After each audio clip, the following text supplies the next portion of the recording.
Buenos días, señores, ¿qué tal? Bienvenidos a un programa especial de Hablemos de Estrategia. El día de hoy tenemos una sesión muy interesante por delante. Bienvenidos a todos. Por favor, hagamos de esta sesión una sesión dinámica. Le pueden participar activamente en la zona de los comentarios. La idea es poder recoger también las impresiones que ustedes van teniendo sobre la conversación que vamos a tener. Muchas gracias por unirse al programa y visitarlo desde las distintas fuentes que estamos saliendo. Nuestro canal principal es LinkedIn, pero también estamos saliendo en YouTube y en las demás plataformas de podcast en audio. Así que bienvenidos a todos. El día de hoy tenemos una gran invitada. El día de hoy me complace presentar a María Antonieta Alba con nosotros. Ella es economista de la Universidad de Pacífico, tiene una maestría en gestión pública y desarrollo internacional en Harvard Kennedy School y fue ministra de Economía en el Perú durante un momento bastante único para nuestra historia y nuestra realidad. Actualmente es directora de proyectos en ACASUS, una ONG que ayuda a gobiernos de distintos países a transformar la salud y la educación. Le damos la bienvenida a Tony Alba. Tony, ¿qué tal? ¿Cómo estás? Bienvenida. Hola, ¿qué tal? Acá desde Medio Oriente, gracias por la invitación. Desde Medio Oriente, tal cual. Muchas gracias a ti por el tiempo y la disposición. Y me gustaría iniciar esta conversación conociendo un poco más sobre tus inicios, porque quizás ya te hemos conocido en esta faceta de ex ministra de Economía, técnica altamente capacitada. Me gustaría conocer un poco más sobre tus inicios. ¿Qué te llevó a estudiar, por ejemplo, economía? Mira, yo siempre tengo la percepción que muy jóvenes se nos pide decidir qué queremos estudiar, ¿no? Entonces, yo creo que para mí tuve claridad desde joven que quería ser funcionaria pública. Y para ser funcionaria pública hay varios caminos, ¿no? Hay abogados, hay ingenieros, pero la economía era para mí un balance de números y letras. Me gustaban mucho los números. De hecho, todo mi verano de quinto de secundaria me la pasé en la uni tomando unos cursos de álgebra, de trigonometría. Mi papá quería que yo fuera a la uni. Eh, Me gustaban los números, pero ahí me di cuenta que una carrera de 80 o 90% números no era lo mío. Me gustaban también las letras, entonces decidí economía porque me parecía un balance de los dos y porque me parecía que me iba a dar herramientas para luego poder entrar al Estado. Genial, genial. Yo también soy economista, te comento, y seguí la carrera más o menos por las mismas razones. Era bueno en letras, números y quería un balance. Yo soy de la San Marcos, la gran mayoría de mi promoción ansiaba como paso natural entrar a una entidad pública, a comenzar a trabajar ahí. A Ujú. mí en los ciclos finales de la carrera me jaló el mundo de las finanzas corporativas y el sector privado. ¿Tú por qué llegas a escoger el sector público y no el sector privado para desarrollarte profesionalmente? Sí, yo creo que también, wow, ya estamos hablando de 20 años atrás, Sí, literal, cuando yo entré a la Pacífico. Wow, no quiero ni acordarme de los números. Hace 20 años la Pacífico era distinto, era la gran vocación era el sector privado.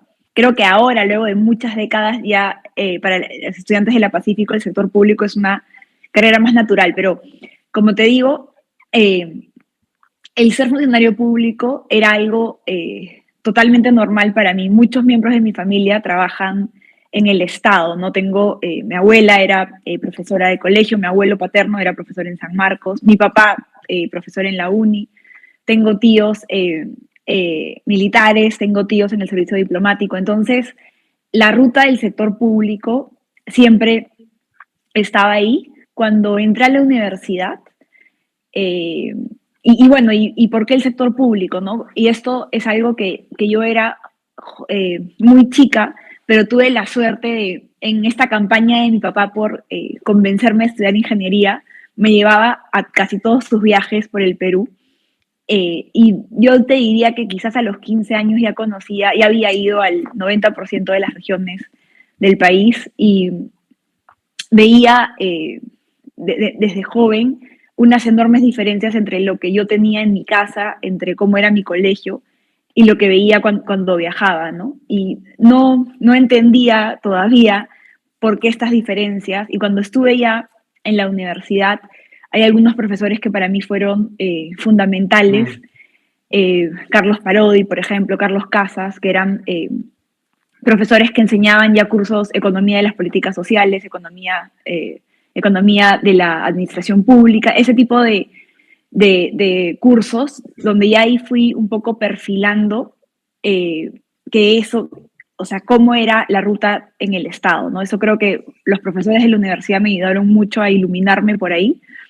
Y también en algún momento, ya en mis últimos ciclos de la carrera, tenía la ambición de entrar al Ministerio de Economía, ¿no? Sentía Mm. que, que en el MEF iba a ser una experiencia muy formativa también para mí y tuve la suerte de justo en mi último ciclo de carrera postular a un trabajo en la Dirección General de Inversión Pública y así entré en mi último ciclo de carrera. A los 21 22 años entré a trabajar al MEF. Excelente, y felicitaciones por eso, porque estuve revisando un poco acerca de tu trayectoria y pues tú antes de llegar al Ministerio de Economía como tal, a ser ministra, tuviste pues una línea de carrera muy interesante desde tu ingreso al área de presupuesto público y todo este desarrollo que fuiste llevando ahí. ¿Cómo digamos, en algunas entrevistas yo te he escuchado decir de que inclusive has sido muy feliz durante esta etapa dentro de la Dirección General de Presupuesto y más?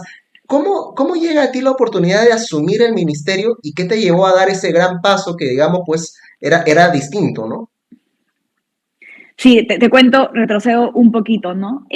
Creo que no te di la idea principal en mi respuesta anterior de cómo desde el Estado yo veía un enorme impacto para transformar la vida de las personas, ¿no? Por eso veía diferentes colegios, veía diferentes entornos y luego entendí por la familiaridad de ser funcionario público que en el Estado se impacta a muchas personas.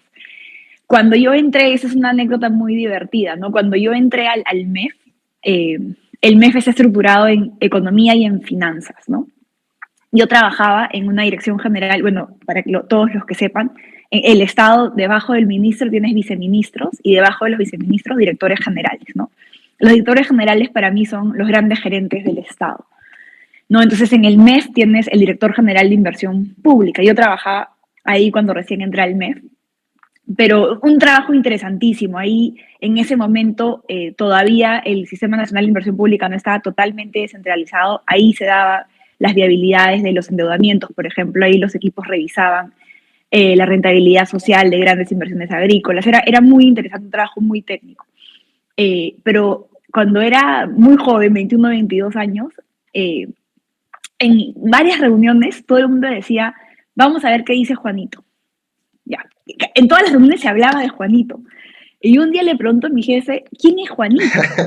Resulta que Juan era el director general de presupuesto público.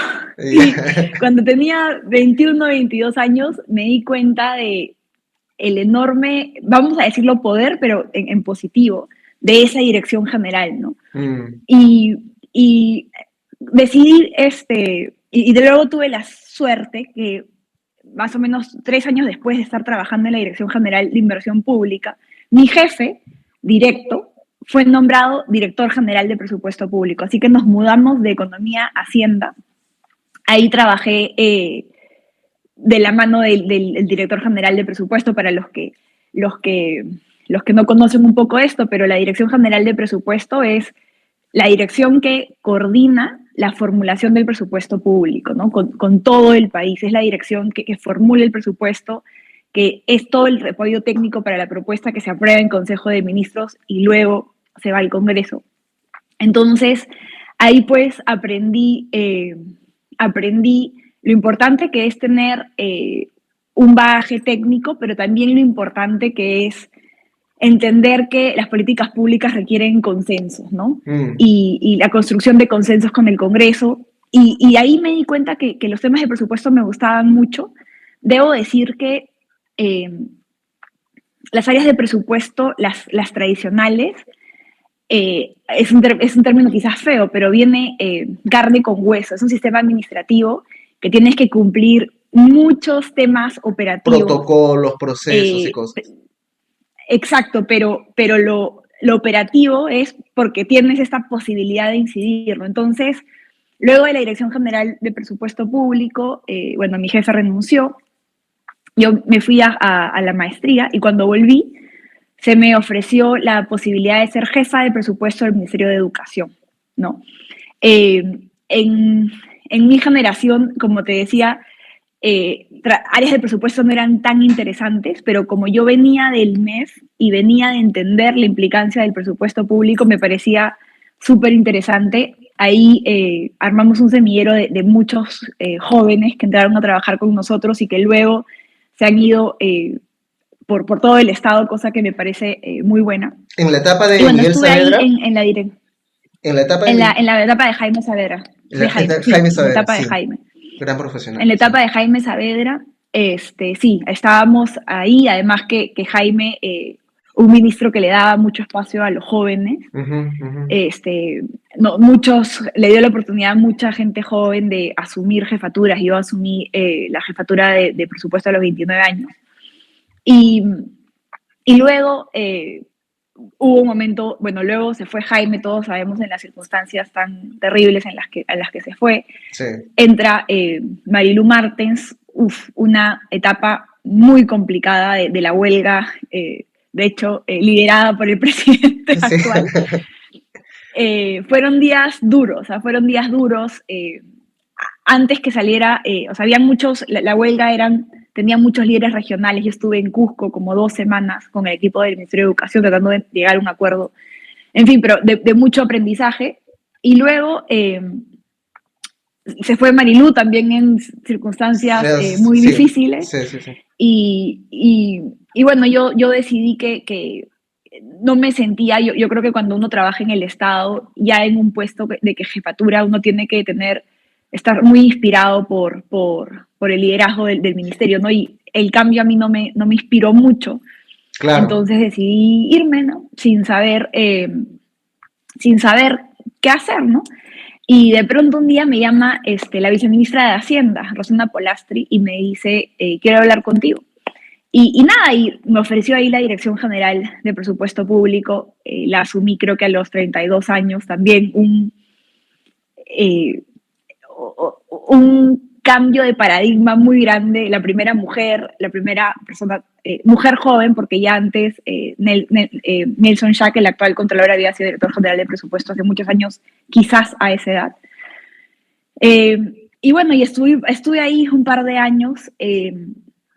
¿Y cómo llegó la oportunidad del ministerio? Creo que el expresidente Vizcarra, de haber sido gobernador regional, yo creo que esto hay que decirlo, ¿no? Los gobernadores, los alcaldes, de cierta manera, su relación con el MEF es muy frustrante, ¿no? Porque siempre Mm, vienen a pedir recursos y no necesariamente se les asigna. Entonces yo creo que el expresidente Vizcarra, en su experiencia de gobernador, entendía muy bien lo que significaba el presupuesto público, entendía muy bien el rol del MEF en la formulación del presupuesto y cuando yo era directora general de presupuesto, un día nos llamó al equipo y nos dijo algo bien interesante, ¿no? Nos dijo, para que tengas una idea de los plazos, el presupuesto se comienza a hacer en febrero, marzo, pero las revisiones, como según la Constitución se manda el 30 de agosto al Congreso, unos semanas antes tú lo apruebas en Consejo de Ministros, ¿no?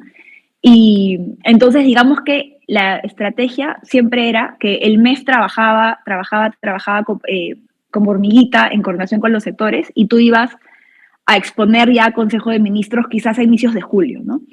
Y ahí es que ya se daban las primero te reunías con los ministros, pero era un proceso muy liderado por el MEF que luego llegaba a Consejo de Ministros, ¿no? Y creo que él sabiendo un poco cómo esto funcionaba, creo que nos llamó quizás en abril, mayo, ajá. y nos dijo, yo quiero estar involucrado quiero saber como a tiempo cómo se va formulando esto, ¿no? O sea, no quiero que el MEF venga un día antes de la aprobación Y a esto decirme este es, es el no, presupuesto. claro. Entonces, entonces teníamos obviamente, la complejidad que hay hacer un presupuesto con más de 2.000 unidades ejecutoras a nivel Mm, nacional, entonces se le iba reportando a él cómo iba la formulación, porque tú lo que haces es tú le das lo que se llama techos a todas las unidades ejecutoras y ellos van formulando, ¿no? Pero él lo que quería era, en vez de esperar a ver hasta el final el proceso, quería tener revisiones intermedias, ¿no? Y claro, eso era doble o triple trabajo para nosotros en la dirección general porque para que tengas una idea de cómo funciona este sistema, tú cuando quieres, las unidades ejecutoras van poniendo información, y si tú quieres sacar la información de la base de datos, te puede tomar de 3 a 5 horas, una cosa así, ¿no? Entonces, era un trabajo muy intenso para nosotros porque cada vez que había que ir a presentarle los avances, Un corte había ahí. que... entonces era una cosa, pero el tema es que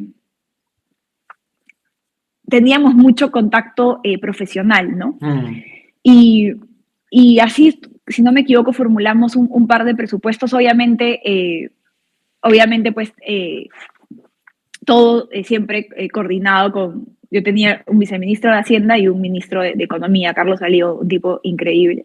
Entonces, todo se coordinaba, pero él quería estar más cerca del proceso, por eso es que teníamos muchas coordinaciones en el marco profesional. Y un día, el día que se cerró el Congreso, me llamó a mi oficina, ¿no? Y estaba, como todo el Perú, creo, en shock viendo la televisión, cómo no dejaban entrar al premier ajá, Salvador del Solar. Entonces me llama el expresidente a su oficina, ¿no? Eh, Recuerdo que el día anterior el ministro Carlos Oliva había renunciado, entonces formalmente yo no había como un ministro en el mes, pero bueno, fui para allá y me dijo, lo que sí era importante saber es que él cerraba el Congreso y había mucha incertidumbre en el sector privado si iba a respetar las reglas de juego, ¿no? era Entonces, primera vez en nuestra era un historia que gran... pasaba eso y no se sabía cuáles iban a ser las cosas. Sí, tal cual. Exacto, entonces yo hablé con algunos, o sea, yo coordinaba, o sea, hablaba con algunos economistas, ¿no? Y había esta gran pregunta de esa incertidumbre, o sea, había que, la gran agenda era transmitirle tranquilidad Mm. al sector privado que las reglas de juego se iban a mantener. Entonces me llama a su oficina y me pregunta, ¿tú quién crees que debe ser el ministro de Economía, ¿no? O la ministra de Economía. Entonces yo le digo que había que dar una señal muy fuerte de que se iban a mantener las reglas, idealmente una figura muy reconocida en el sector financiero, en el sector internacional, y me dice, no, yo quiero que tú seas ministra. Y recuerdo que mi primera reacción fue, presidente, yo para este momento tan difícil del Perú, yo creo que usted necesita este tipo de perfil. Y la cosa es que me dio unas horas para pensarlo. Yo le prometí, voy a volver con una lista de personas como sugerencia. Y me dijo, ya, pero ponte tú en la lista, ¿no? Y bueno, y cuando salí de ahí, hablé con ex jefes que para mí en el Estado he tenido la suerte de siempre tener mentores, ¿no? Hablé con Mentores. mis mentores del Estado y un poco o sea, lo que llevé de estas conversaciones era que, mira, es un momento difícil para el país, eres una servidora pública y si se presenta esta responsabilidad, toca asumirla y por supuesto, contando con todo el apoyo, ¿no? Y de hecho, durante mi gestión tuve el apoyo, eh, tuve la suerte de cruzarme con personas muy, o sea, muy desprendidas, dispuestas a ayudarme en los diferentes puntos de la crisis, ¿no? Y yo estoy muy agradecida con todas las personas que desinteresadamente cuando el equipo las convocaba y ejemplos muy concretos, ¿no? Cuando diseñamos los bonos, por ejemplo, teníamos siempre ahí o sea, podíamos convocar a Carolina Trivelli, podíamos convocar a Hugo Ñopo, yo podía convocar a algunos profesores míos de la maestría, entonces creo que lo que hicimos durante la gestión, número uno, la entrega del equipo del Ministerio de Economía, no sabes cómo trabajamos durante la crisis 24/7, y el apoyo también de personas desinteresadas que entendían lo complicado de la situación y que estaban ahí dispuestos a entender que esta era una situación sin precedentes, que ningún economista vivo había pasado una cosa así y bueno, y fueron momentos muy difíciles, ¿no? Esto que se acaba de decir es muy importante, tan importante como suscribirte al canal, darle clic al botón de la campanita para que te lleguen las notificaciones cada vez que estamos generando nuevo contenido. Este programa se hace con mucha dedicación y cariño para ti. Todo el contenido es de libre acceso. Muchas gracias por ayudar a que el canal siga vivo con tus aportes en Yape, Plin y PayPal, escaneando el código QR. Te cuento que ya están disponibles los cursos Emprender y Crecer, Vence al Valle de la Muerte y el curso de Finanzas para no financieros. Más de 7 horas de contenido en cada curso con materiales completos y dinámicas prácticas. Vemos el caso de emprendimientos reales para que puedas aplicar las herramientas fácilmente. Y con el código Hablemos de Estrategia, cada curso incluye 1 hora de sesión en vivo, directamente conmigo para conversar de tu negocio. Así que ya sabes, potencia tu conocimiento para tomar mejores decisiones. Si estás interesado, escríbeme al enlace que he dejado en la descripción de este podcast o déjame un comentario. Ahora sí, volvamos con el video. Muy interesante lo que nos cuentas, el poder tener siempre estos mentores a mano que nos forman dentro de este camino y que nos puede pues potenciar el desarrollo de nuestra profesión, de nuestra carrera. Y tú como servidora pública, el poder haber asumido tremendo encargo en ese momento que ya era bastante particular para la realidad nacional, ¿no? O sea, corrían finales del 2019, ya eran momentos únicos y en el 2020, pues, nos llega la pandemia. Evidentemente, nadie lo preveyó con la suficiente Uh-huh. anticipación. ¿Cómo te toca enfrentar ese reto? O sea, ya era un reto de por sí haber asumido el MEF en estas circunstancias, pero ahora viene la pandemia, nos golpea de esa manera, circunstancias otra vez únicas. ¿Qué lecciones nos puedes compartir durante esa etapa de trabajo intenso que estabas mencionando? Sí, creo que lo más, o sea, tengo muchísimas lecciones, ¿no? Desde el punto de vista técnico, desde el punto de vista político, pero yo creo que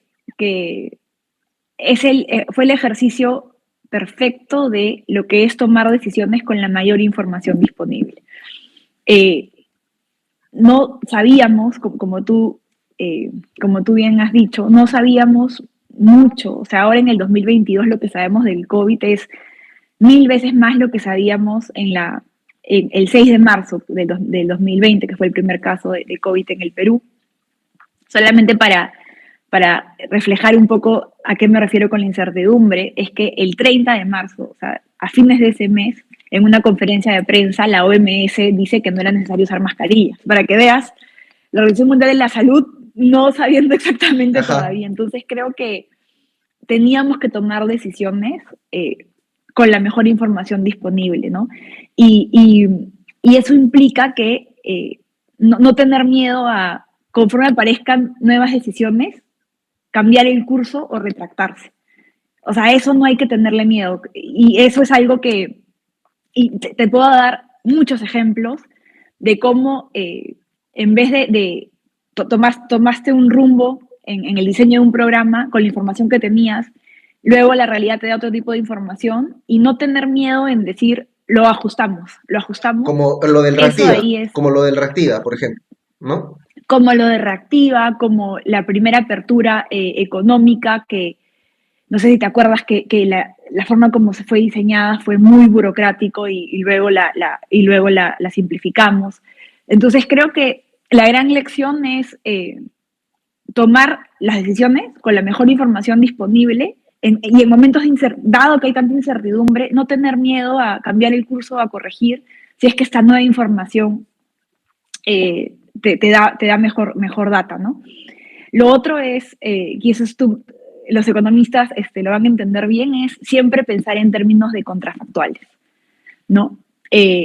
Cuando se cerró la economía, eh, el R, luego todos nos volvimos especialistas en epidemiología, ¿no? Pero el R era un poco más de 3, ¿no?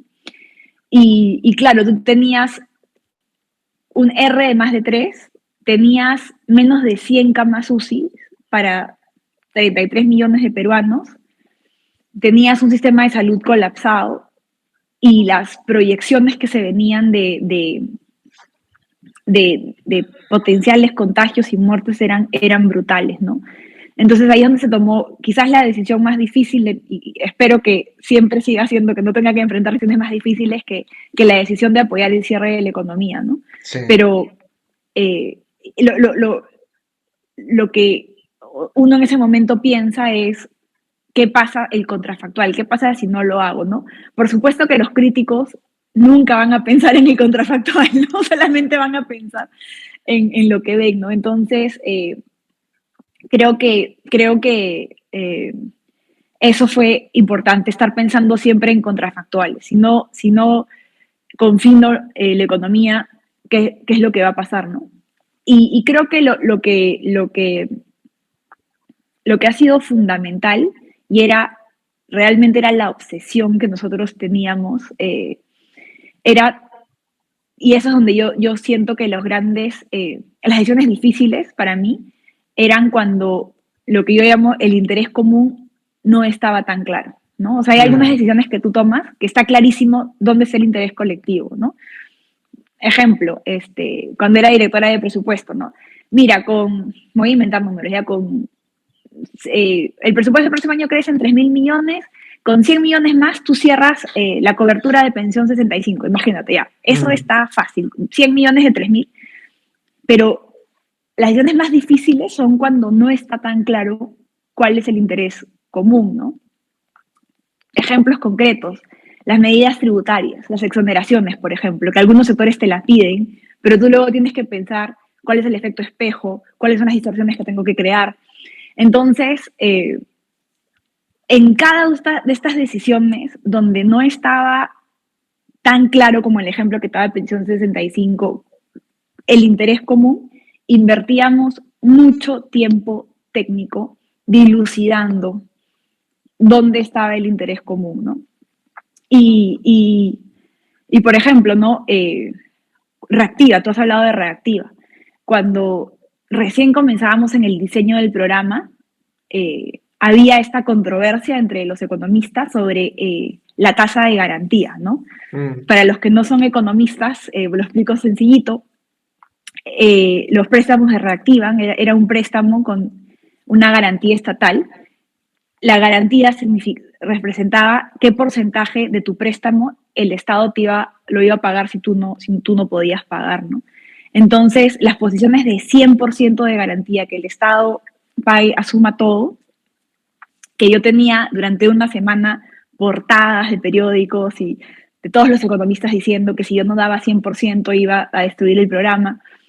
Pero nosotros, a la interna, en el MEF, con los directores, uno, que nosotros éramos los que firmamos y nosotros éramos los que tomábamos la responsabilidad, dilucidábamos qué incentivos ibas a dar tú, tanto a las entidades del sistema financiero como a las personas, con dar 100% de garantía. Y decidimos que eso no era la decisión del interés colectivo, decidimos que la decisión del interés colectivo era graduar por tamaño de empresa sin llegar al 100%, ¿no? Yo creo que llegamos a 98% con las más chiquitas.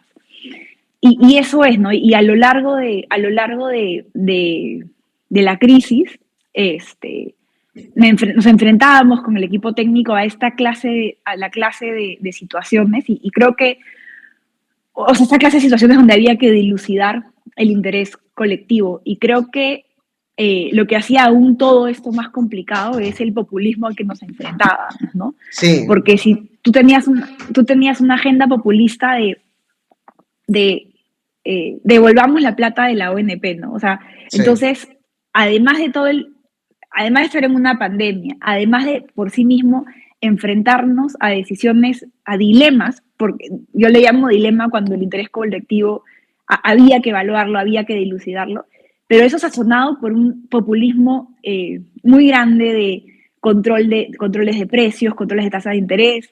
Entonces, claro, también o sea, sumado a este tema del dilema del interés colectivo, había también que ser la persona que diga que no cuando el interés colectivo no se veía o se veía Tan afectado claramente. y eso puede ser impopular, ¿no? O sea, obviamente cuántas personas querían que se les devuelva los aportes de la ONP, pero eso no era bueno para el país, eso no era bueno para las próximas generaciones. Y además cargar con eso de irse a parar el Congreso y a decir que no. Y de hecho, a mí me tocó muy difícil con el Congreso. A mí me interpelaron 2 veces, que al final decidieron juntar las 2 interpelaciones, pero fueron durísimos conmigo. Sí, y te consumía también bastantes recursos que tú antes destinabas pues al análisis técnico y a las decisiones que se tenían que tomar. El tiempo, que es nuestro gran recurso escaso, ¿no? Sí, o sea, además del tiempo de cómo te distrae, o sea, yo, a ver, sí entiendo que es un ejercicio parlamentario y es una responsabilidad que yo tengo como funcionaria pública de ir como ministra, además, si el Congreso te llama, ¿no? Pero cuando tú ves el pliego interpelatorio, me atrevo a decir que el 20% eran temas de mi sector, ¿no? Mm, Yo me sentía como su chivo expiatorio, mm, donde mm. metieron por qué se han muerto médicos, o sea, era una situación muy difícil para el país, lamentable, un duelo terrible, pero también era para mí el Congreso un enorme, no solamente distractor de tiempo, pero de consumo de energía y bueno, soy ser humano, ¿no? Entonces sentarte Sí, ahí a claro, en escuchar algún cómo momento Cecilia García desgasta, ¿no? Sí, claro. claro, cómo Cecilia García te insulta, tampoco es, tampoco es que te cargue de energía, ¿no? Sí, tal cual, ¿no? Y ese es el tema a la hora de poder observar bien cómo una posición como la tuya al momento de tomar decisiones, ¿no? No solamente es, oye, he tomado esta decisión, hemos tomado esta decisión con el MEF, ¿no? Ahora, ¿cómo la comunicamos? O sea, ¿cómo trasladamos que estas áreas grises las hemos considerado, ¿no? Y que finalmente hemos decidido por esta alternativa por tal motivo. Al Uh -huh. ciudadano de pie, yo recuerdo muchas veces que salías en tele o en radio conversando directamente con la gente porque ese rol comunicador en una etapa como la que estábamos viviendo tan crítica, pues era clave. Tú ya la tenías previsto esta etapa de comunicar constantemente, de desarrollar esa habilidad. A veces a los economistas, a los técnicos no se nos da de manera fluida. No, mira, o sea, definitivamente toda la parte comunicacional era, te voy a ser honesta, era salir de mi zona de confort, Claro. ¿no? Me costaba mucho, pero yo entendía, sobre todo en la crisis, yo creo que yo soy chancona, pues entonces, cuando recién fui nombrada ministra, sabía que eso era salir de mi zona de confort, sabía que no era, que no era mi fuerte, entonces invertí, te puedo decir, quizás las primeras 6 semanas, casi 1 hora diaria en media trainings. Eh, y luego entonces, o sea, sí invertí tiempo en mi propio entrenamiento, eh, pero hasta el día de hoy, además, a pesar de las 100 horas de vuelo con esto, igual me pongo nerviosa, ¿no? Eh, pero además tenía un equipo de comunicaciones muy, muy bueno, pero que además lo importante es que logramos que los técnicos del ministerio se sienten con el equipo de comunicaciones para poner en lenguaje sencillo para el ciudadano, ¿no? Y recuerdo que una de las medidas que para mí, y eso creo que yo fui ministra en octubre, en noviembre, una de esas medidas, nada, no le gustan a la gente, que había que actualizar el impuesto selectivo al consumo. El impuesto selectivo al Mm, consumo, como tú sabes, es el impuesto que grava los bienes que te generan externalidades negativas, ¿no? Y por alguna razón, el impuesto selectivo al consumo al pisco estaba desactualizado. Es el impuesto selectivo al consumo está relacionado con el nivel de alcohol. Por alguna razón, no sé cuál, el pisco no estaba grabado de manera igual que, la cerveza o que, cualquier los, otro que licor. los alcoholes. Sí. Exacto. Entonces, quizá puede haber tenido sentido hace algunos años cuando tú quieres incentivar el consumo, pero ahora Ajá. no tenía para mí ya mucho sentido técnico y me parecía importante además, yo tengo mucha claridad de los principios, ¿no? O sea, no manejo todos los temas en profundidad técnica, pero sí tengo claridad sobre los principios. Los principios del sistema tributario es predecible, transparente, ¿no? Entonces, este tema de, y bueno, y con el, no me quiero ir más allá, pero con el tema de solidario, ¿no? También. Pero bueno, en fin, el tema es que teníamos que actualizar el impuesto selectivo del pisco, o sea, los consumidores iban a sentir esto, Claro. ¿no? Entonces, recuerdo que, y eso nos fue muy bien, y eso lo mantuvimos, yo saqué un tweet, mi primer tweet didáctico explicándole a la gente por qué estábamos autorizando el impuesto selectivo al consumo, y eso pegó muy bien. Entonces, eso algo que hicimos en, si no me equivoco, en noviembre, lo mantuvimos durante toda la pandemia explicando por mis redes sociales, pero yo además saliendo y estos ejemplos que, por ejemplo, recuerdo que en Panorama explicando qué cosa era la cadena de pagos, que cuando tú contratas a Rosita y no le pagas a Rosita, entonces Rosita no le puede pagar a Anita.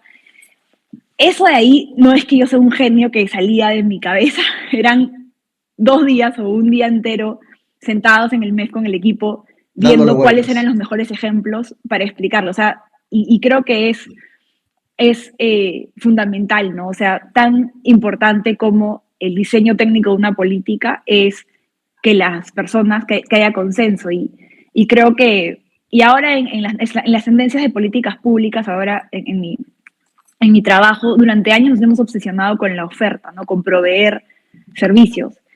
Y ahora vino la campaña de vacunación y nos dimos cuenta que estén las vacunas no significa que iban a llenar a los brazos, ¿no? O sea, la de trabajar las comunicaciones para generar la demanda es fundamental y creo que nos dimos cuenta muy temprano y por eso es que yo misma invertía mucho tiempo en mi entrenamiento para poder ser lo más claro para el ciudadano. ¿No? Me acuerdo que en una entrevista con Jaime Chincha, Sí. me abrieron el micrófono y comencé a hablar con personas. Fue un momento duro porque la pandemia era dura, los testimonios eran duros, pero creo que era lo que había que hacer. Era lo que tocaba hacer y es una clara diferencia, lamentablemente, a lo que tenemos ahora, ¿no? O sea, también estamos en una crisis importante, quizás ya no es el COVID, pero estamos con crisis internacional, estamos con inflación y esta diferencia sí se siente, ¿no? En el tema de comunicación y del diseño de todas las políticas que, bueno, estamos teniendo en este gobierno. Quería entrar un poco, Tony, al tema de ya el desafío del crecimiento en el Perú. Yo, por el tema del sector privado que he desarrollado, yo sé que toda empresa tiene tres pilares para que sea sostenible, ¿no?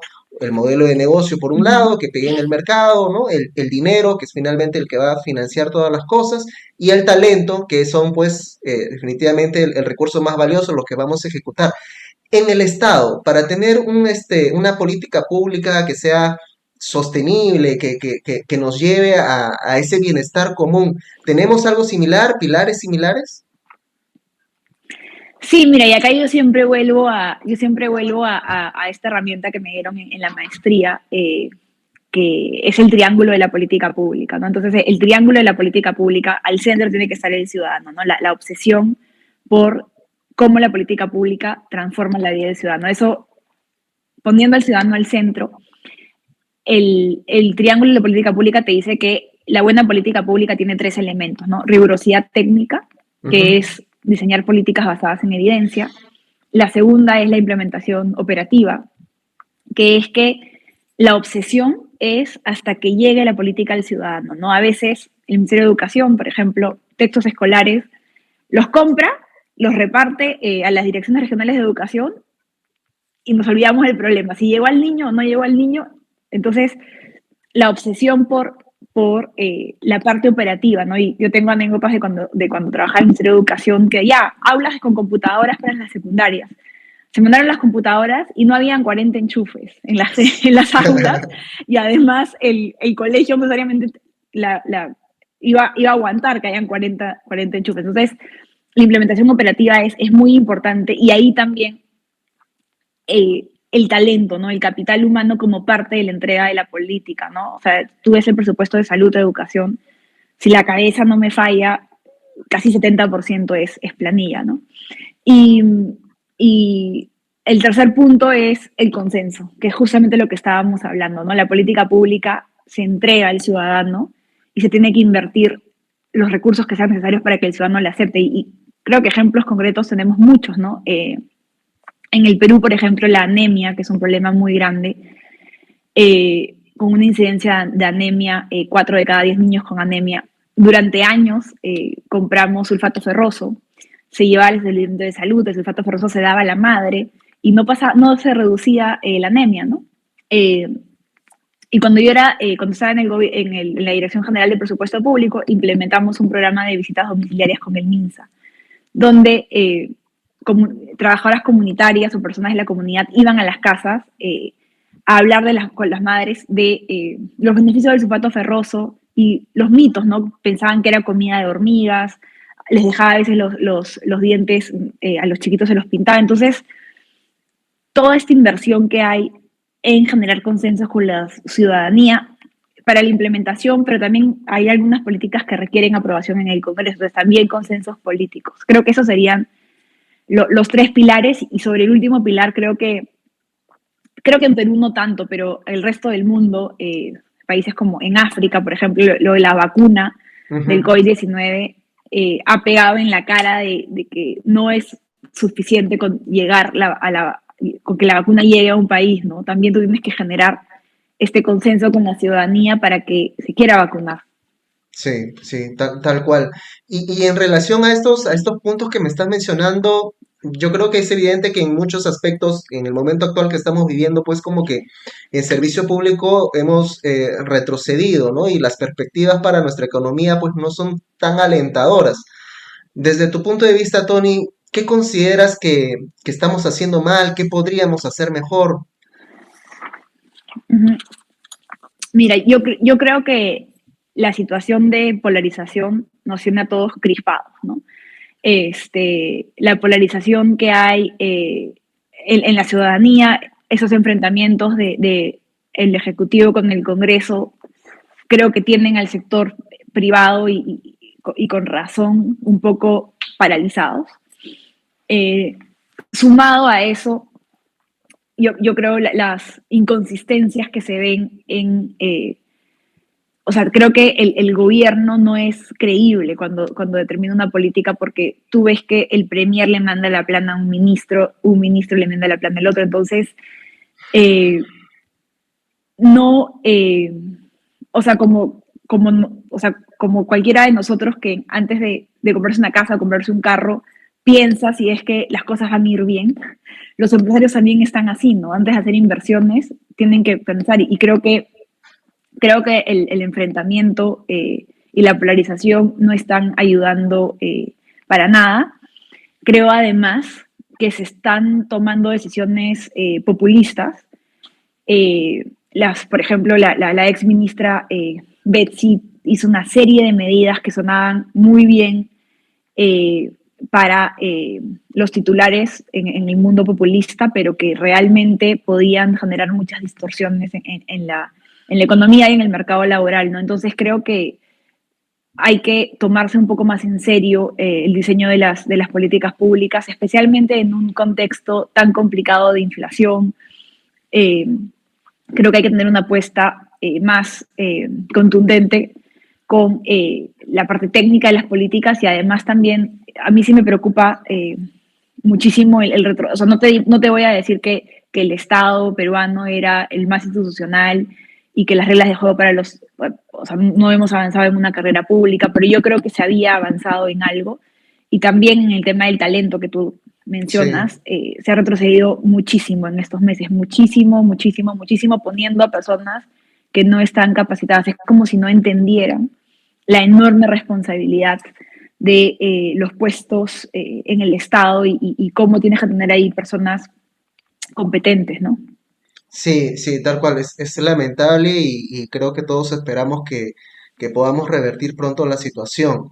En relación a la crisis alimentaria, Tony, yo sé que tú estás también viendo, trabajando con gobiernos y países afuera. ¿Cómo ves el posible impacto de esto en el Perú? ¿Cuál es tu perspectiva? Mira, yo creo que, o sea, ahorita hay un cóctel de inflación con escasez de fertilizantes. Entonces yo creo que esta crisis alimentaria va a durar quizás hasta el próximo año. El contexto es que el COVID nos golpeó muchísimo, 26% de pobreza, y ahora creo que son como más de 15 millones de peruanos en situación de inseguridad alimentaria. Eh, entonces yo creo que lo primero que no veo es un reconocimiento de la crisis, ¿no? O sea, estas declaraciones del presidente Castillo hablando un tema de ociosos. Entonces, el primer paso es reconocimiento de la crisis y de la severidad de la crisis. Y lo segundo es diseñar políticas inteligentes, focalizadas a las poblaciones más vulnerables, ¿no? Ahí se puede revisar, por ejemplo, la focalización de algunos programas sociales, Jaliwarma, Pensión 65. O sea, yo sí creo que ahora hay que actuar de manera cirúrgica, como cirugía, en vez de estas medidas globales de reducción de impuestos. No, yo creo que, por el contrario, ahora hay que actuar de manera muy cirúrgica, focalizando en las poblaciones que van a estar más golpeadas, ¿no? Pero yo creo que el primer paso es reconocer que estamos en una crisis por parte del gobierno. Sí, tal cual, ¿no? O sea, aterrizar que la situación que se viene es crítica, es complicada y que va a requerir de nosotros un esfuerzo y un foco importante para poder salir adelante. Tony, como pregunta quizás un poco curiosa, dentro de tu gestión como ministra, ¿qué proyecto económico quizás se te quedó en el tintero, no pudiste llevarlo a cabo o lo dejaste quizás encaminado? Uy, muchas cosas las dejé en el tintero. De los temas que más, o sea, que más me entusiasmaban era, uno era en Reactiva, vimos que habían muchas personas, personas que accedieron como persona natural con empresa, que accedieron al crédito de Reactiva. Yo creo que diseñar un paquete formalizador hubiera sido Mm, muy potente, ¿no? O sea, porque tú ya tenías, de repente los números no me fallan porque estamos hablando de hace 2 años, pero más de 200.000 personas naturales con negocio. Y ahí creo que se podía haber hecho o se podría hacer todavía algo muy potente, un paquete de formalización que, por ejemplo, no se puede diseñar algo que haces un paquete con incentivos, ¿no? Que te condonamos 2 o 3 meses de tu deuda si es sí. que pones a tu planilla. O sea, se podría hacer algo interesante ahí. Otro tema que me parecía muy interesante también era eh, replicar, por ejemplo, la unidad ejecutora de la reconstrucción con cambios o de los panamericanos para el corredor minero, ¿no? Mm. Identificar proyectos estratégicos porque hay que decirlo, ¿no? Por diversas razones, por ineficiencias, sobre todo del Estado, las personas no sienten los recursos de la minería, cómo han mejorado sus servicios públicos. Entonces, yo creo que había que o sea, lo que queríamos hacer era una inyección de ejecución de obra pública en el corredor minero y en otros lugares muy relevantes y además con conflictos, ¿no? Otro tema que a mí me entusiasmaba mucho era la inversión diversificada. Eh, Centros comerciales, hoteles, eso te mueve mucho la economía y te genera empleo. Y antes de la crisis, nosotros, el despacho del ministro tiene una unidad de seguimiento de proyectos. Habíamos metido carteras de inversión diversificada y utilizando los indicadores, porque el Doing Business ya cayó en desgracia, pero el Doing Business tenía indicadores interesantes donde teníamos planteada una agenda de trabajo, ¿no? Con las cosas que Mm. tenían que suceder en SUNARP, algunas simplificaciones en los trámites de los gobiernos locales para mover doing Business, ¿no? Teníamos proyectos. Otro tema interesante que queríamos mover también era cómo, o sea, en temas de agricultura, ¿no? Cómo es que se podía insertar a las cadenas de valor agregado, por ejemplo, imagínate los grandes agroexportadores con pequeños agricultores aledaños, ¿no? Cómo se podía ahí generar Una sinergia. algunas sinergias para sacar hacia adelante a los agricultores. Habían muchas ideas, el equipo trabajaba incansablemente en cosas nuevas, pero bueno, la pandemia determinó pues que las prioridades cambiaran. Sí, sí, tal cual, ¿no? Y sobre todo en el tema de reactiva que me comentas, el impulso que se podía haber dado para formalizar, que es esta gran tarea pendiente que yo siempre veo y trato con emprendedores, pues que están o son totalmente informales o están con un pie en la formalidad y el otro pie en la informalidad, es algo que puede promover el desarrollo del país rápidamente.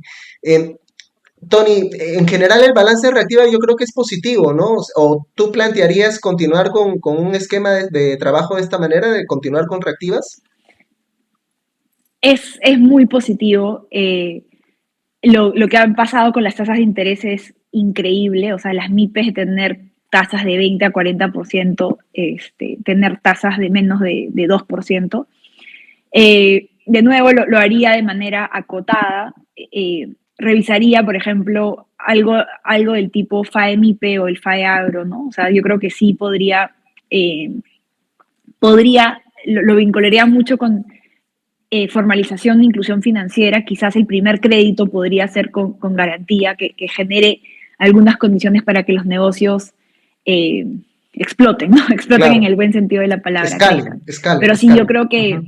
yo creo que es una alternativa interesante, pero tendríamos que, en ese momento era algo, el objetivo era evitar el rompimiento de la cadena de pagos, ¿no? Ahora, a la luz de los nuevos objetivos que podría ser formalización, Ujú.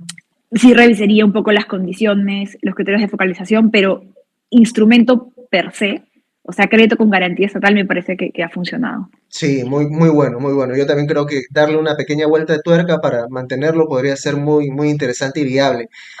Nos estamos acercando ya al final de la entrevista. Muchas gracias, Tony, por la disposición. Algo que me motivó a entrevistarte es que pues tu gestión y la visibilidad que ganaste como profesional, joven y mujer, creo que ha servido para inspirar bastante a futuras generaciones de servidores públicos y también para tumbar algunos mitos y muros que existían, para sacudir mentes. ¿Cómo Mm. fue vivir esto desde adentro? ¿Tú llegaste a sufrir algún tipo de discriminación? ¿Te miraban como, oye, esta persona es muy joven, que hace acá, ¿no? Es mujer encima, no sé, y esta zona es de hombres, cosas por el estilo? ¿Cómo gestionaste esto?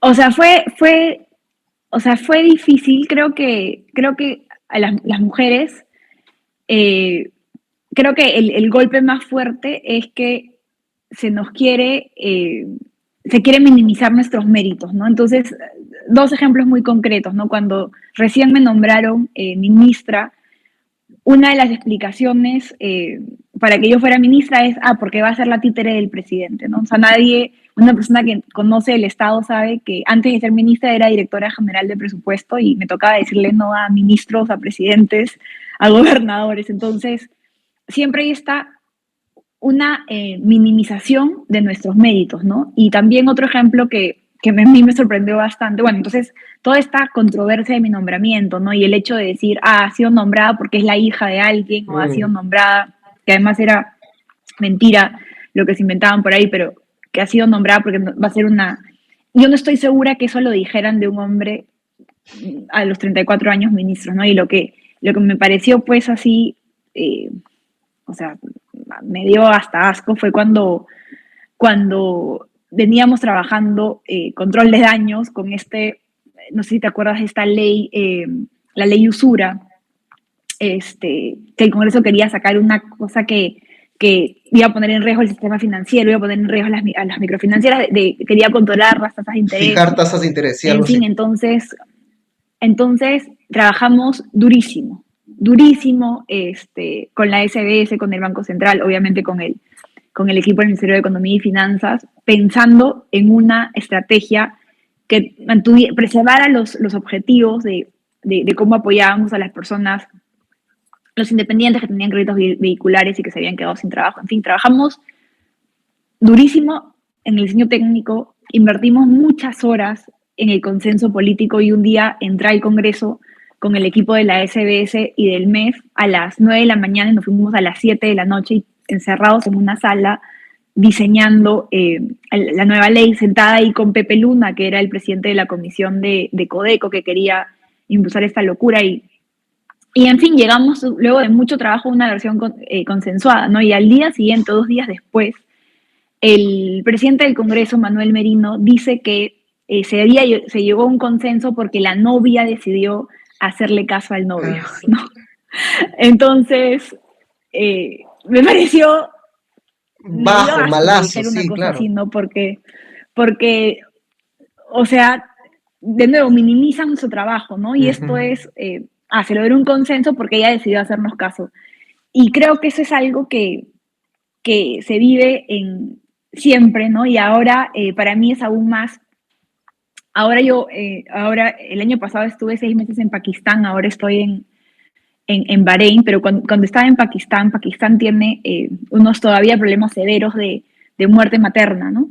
Y, y lo que me parece a mí increíble es que cuando tú en Pakistán te sientas con el director general de salud materna, es hombre y todo su equipo, 20 personas hombres. Yo estaba en una reunión donde había una ministra de salud, eh, 20 hombres, y la ministra explicándoles por qué era importante dar de lactar, por qué era importante los partos seguros, y tenías 20 hombres ahí que no entendían nada, ¿no? Entonces yo siempre me burlo y digo, imagínense que estemos en una sala 20 mujeres discutiendo de cómo se va a hacer el tratamiento de cáncer de próstata, ¿no? Ajá, ajá. Entonces, ese, esas cosas pasan. Entonces yo sí creo que las mujeres, o sea, sí creo que hay algunas posiciones del Estado donde el mayor cliente son mujeres, donde necesitas sí o sí mujeres diseñando la política pública, ¿no? Me parece yo tenía intuiciones sobre eso cuando estaba en Perú, pero ahora que he estado trabajando fuera y he visto estos contextos tan difíciles,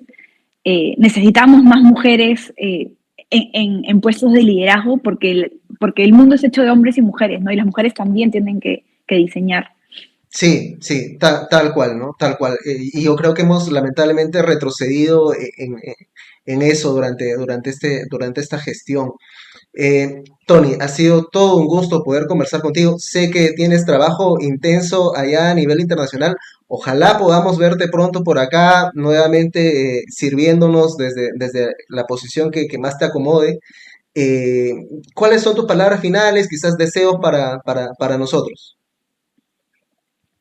Bueno, les voy a decir lo que me dijo en unos días muy difíciles para mí, mi viceministro de Economía, ¿no? Un tipo que, uno de mis mentores, ¿no?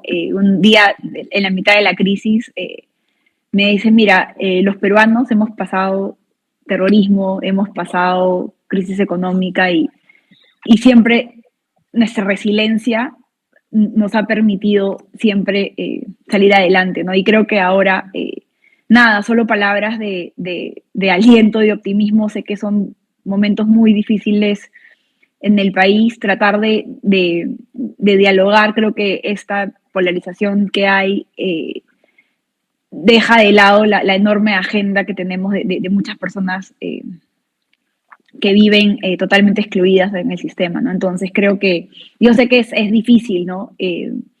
Yo siento que además luego de haber perdido el partido de fútbol, los ánimos están difíciles, pero yo creo que nada, que el Perú siempre vale la pena la paciencia y siempre vale la pena el esfuerzo. Excelente, Tony. Un gran abrazo hasta allá, muchos éxitos y esperemos Cuídense. verte pronto. Sí, chao, chao, bye, bye. Chao, chao. Listo, señores, ha sido Tony Alba con nosotros, nos ha dejado una sesión potente, creo que nos hemos llevado una historia bastante interesante de cómo una profesional, una servidora pública se abre camino en el desarrollo del Estado, las circunstancias particulares por las cuales pasó y asumió, creo que muchos de nosotros a veces podemos ser pues generales después de la guerra, ¿no? Y quizás ser un poco más críticos de lo habitual, pero también hay que reconocer, ¿no? la valentía, el coraje, ¿no? De tomar decisiones en situaciones únicas y complejas como hizo Tony durante su gestión. Espero a todos que les haya gustado el programa. No olviden dejarme un like, compartir el video, compartir el podcast con más personas. Ya saben que no solamente estamos saliendo en YouTube, LinkedIn, sino también estamos saliendo en las plataformas de audio, en Apple Podcasts, en Spotify y en todas las plataformas de audio. A todos, muchas gracias por haberse unido a la sesión. Ya nos estaremos viendo en una siguiente oportunidad. Un gran abrazo a todos. Chao, chao.